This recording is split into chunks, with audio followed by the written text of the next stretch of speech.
Hello and welcome back to another episode from the Obsidian Order. Well, in today's episode, I'm going to be recreating the famous, the iconic London Bridge. Yes, from the nursery rhyme, London Bridge is falling down, that bridge. Not to be confused with Tower Bridge, of course. Tower Bridge is the one that opens. London Bridge doesn't open, it's just a static bridge. So yeah, I'm recreating London Bridge. A little bit of a backstory about London Bridge. It's been built and knocked down several times over the years. It literally stood for close to 600 years after being built by the Romans. Firstly, I'm not building that one. So I'm building a bridge which is basically from around about the 1720s, 1730s. And the reason why I chose this one, it was because it was the first proper move away from having a housing system on the bridge. So up until the Bridge Act, which was brought in after a fire in like 1756, before that, London Bridge had always been occupied with residents. There was always houses on there, which caused many problems. Number one, the congestion alone and traffic trying to get by. And by the time we hit the Industrial Revolution, when the migration of the population was flooding into London and trade routes across the bridge was needed, it was becoming one of the most congested places in the whole of London. Anyway, in 1725, a fire actually broke out, which destroyed pretty much half the houses on the actual bridge. So it was decided by 1750 that the London Council would be given powers to purchase the rest of the properties to basically knock them down. They were tired of literally dealing with so many problems and so many injuries and not enough room. And so the construction of this bridge started. Now, funnily enough, this bridge has gone through many different designs over the years, from a simple, basically, wooden bridge and a stone bridge. And this is, to be honest, for me, this is one of my favourite designs, the one that they settled on. Anyway, a little bit more information about London Bridge. So a little bit more information about London Bridge, and a funny, interesting fact that I found out. So, in the 1670s, it was decided basically that a policy would be brought in to make people travel when they're going in one direction to the right side of the road. So where everyone would follow the right side of the road whenever they're going up the bridge or down the bridge, always keeping to the right. Now, this policy changed in the 1720s to driving on the left side of the road, and many believe that this is the reason actually why people in Britain drive on the left side of the road. It was a policy brought in by London Bridge, the people who run London Bridge, the Council of London, to drive on the left side of the road, and pretty much people just ran with it and just didn't change it. And many believe this is one of the reasons, might not be the only reason, but it's one of the reasons why British people drive on the left side of the road. Curious. So the demolition of the houses was finally completed in 1761, and it basically ended some 550 years of housing which had stood on the bridge. Remember, this British bridge had stood for many years. And under the supervision of a fantastically named man called Dance the Elder, the roadway was widened to 46 feet, or 14 metres. Balustrade was added in a Gothic taste, together with 14 stone alcoves for pedestrians to shelter in. So they were really trying to go for a nice looking bridge, at least there's something about that. And obviously basically having all the houses removed from the bridge gave them a lot more room to actually have traffic and pedestrian areas, and it gave basically a lot more safer aspects to actually travelling on the bridge. Now, you have to remember, basically, back then in the Industrial Revolution times, it's hard to convey the sheer amount of people that were flooding into London. At one point during the Industrial Revolution, the London area. I think it had more than 10% of the UK population, which is staggering in one area, basically living in one area. Anyway, these changes did not last long, and by 1799 a competition was opened, an actual competition. This is cool, because they wanted people to design a replacement for the old medieval bridge. So architects and designers from all across the country submitted designs for a new bridge, and one was finally chosen, and the old bridge, you know, it continued to be used all the way up to the 1830s, at which point it was sadly demolished. So by the 1830s, this bridge, basically by the end of the Industrial Revolution, this bridge was demolished. The new bridge, interestingly enough, cost at the time £2.5 million, or in today's money, a staggering £290 million, or in dollars, it equates to around about $400 million. So it was a little bit more expensive. I'm pretty sure bridges are done for like quarter of the price nowadays.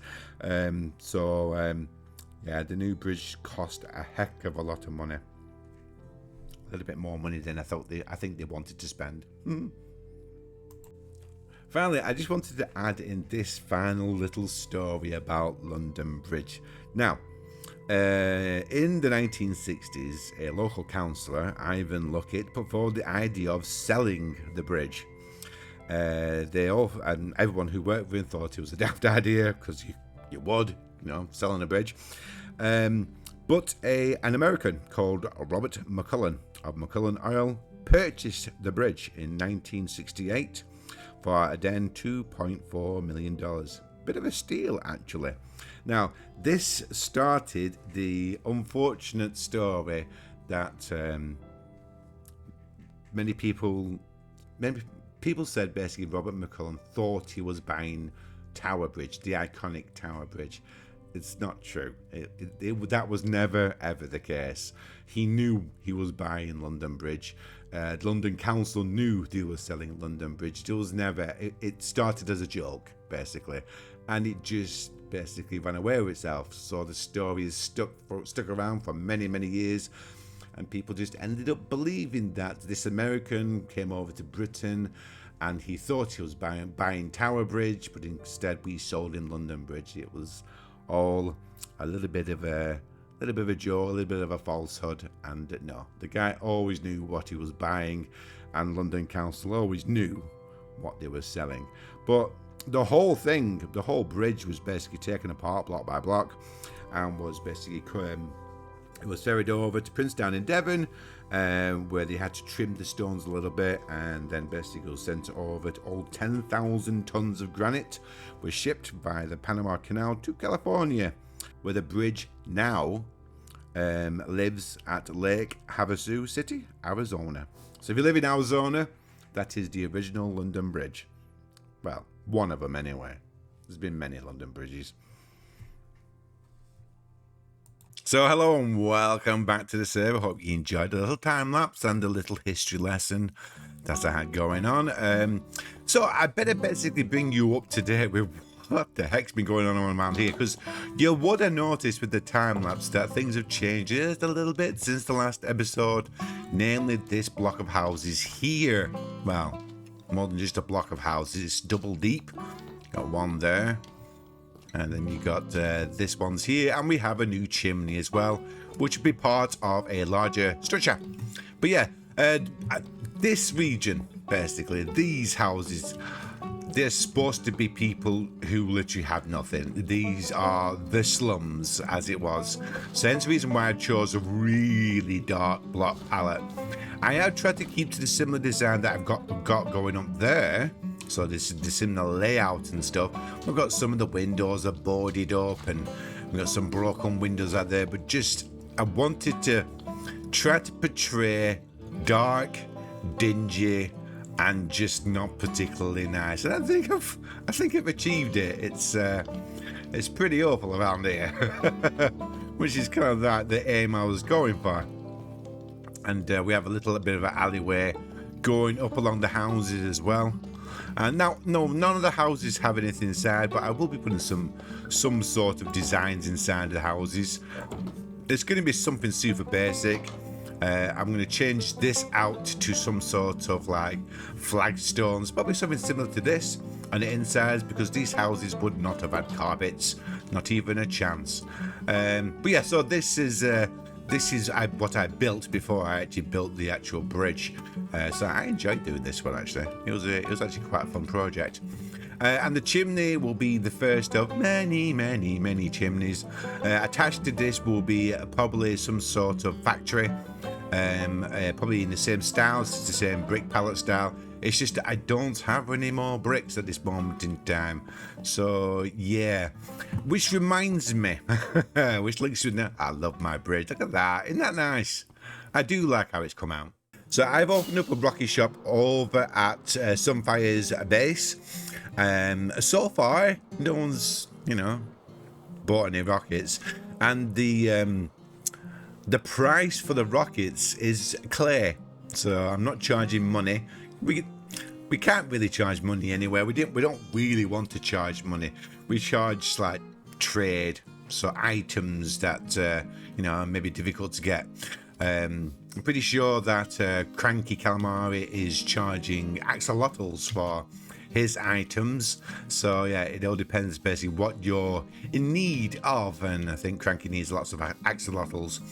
But yeah, I chose clay because obviously bricks are a major part of my build, and I thought it'd be easier if I just supply the server with rockets and just charge them clays. Now, I am pretty sure, not 100% sure, but I'm pretty sure Mr. BobertPickle over there, and that's his base, he's going to be making himself a clay farm. He's making quite a few farms at the moment, but I'm pretty sure he's making himself a clay farm. For the sheer fact he doesn't want to, doesn't really want to have to make his own rockets. Alright, so let's have a look at our shop, and I'll show you basically what the design I went for. But this is what I've gone for in just a revolution time. So we've got our the pipes and stuff, and we have a big furnace here to cook steel and stuff. But alas, yeah.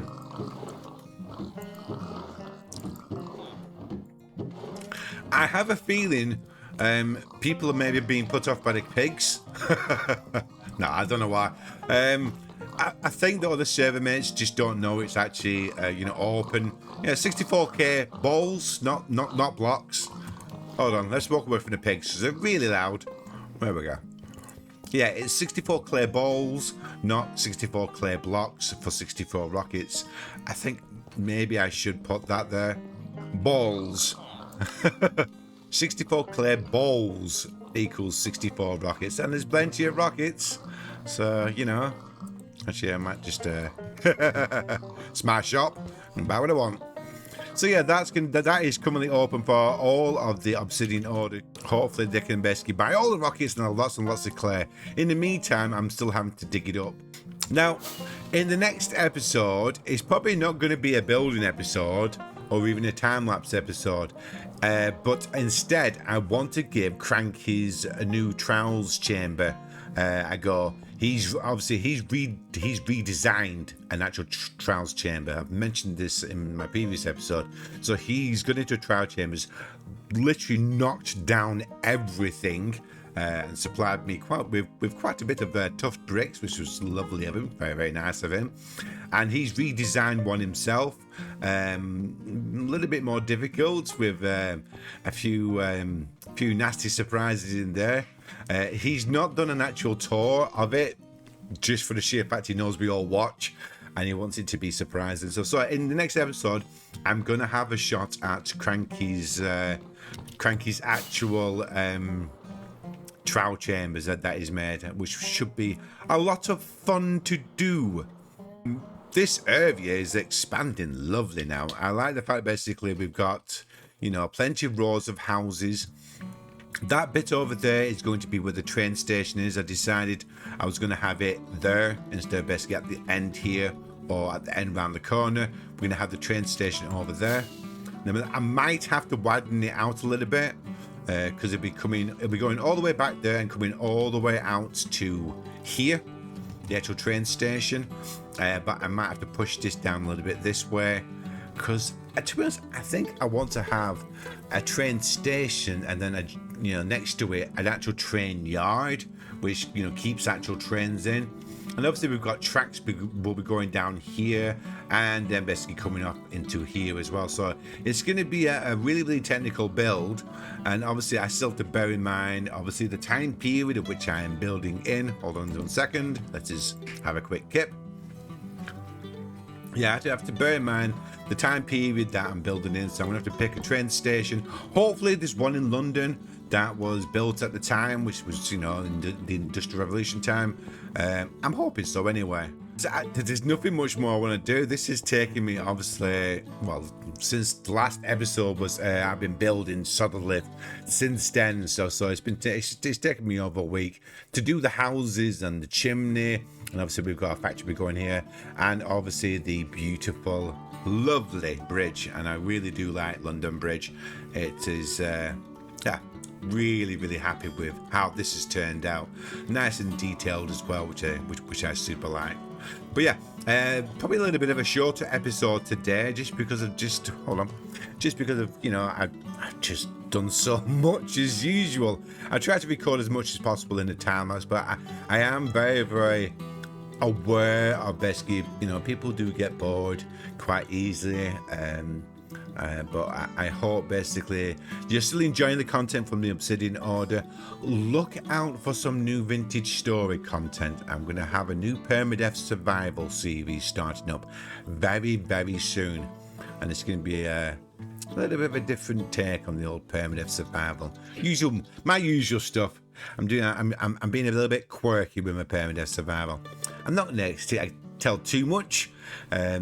I seem to be finding each idea that I have is usually copied by other people with bigger channels and they get a lot more views. So I'm not telling anybody anything about my permanent survival until I've started the series, and then they can copy it, which they normally do. Anyway, guys, that will do it for me for today. Hope you've enjoyed yourself, and I look forward to seeing you in the next episode. Alrighty, bye for now. Bye.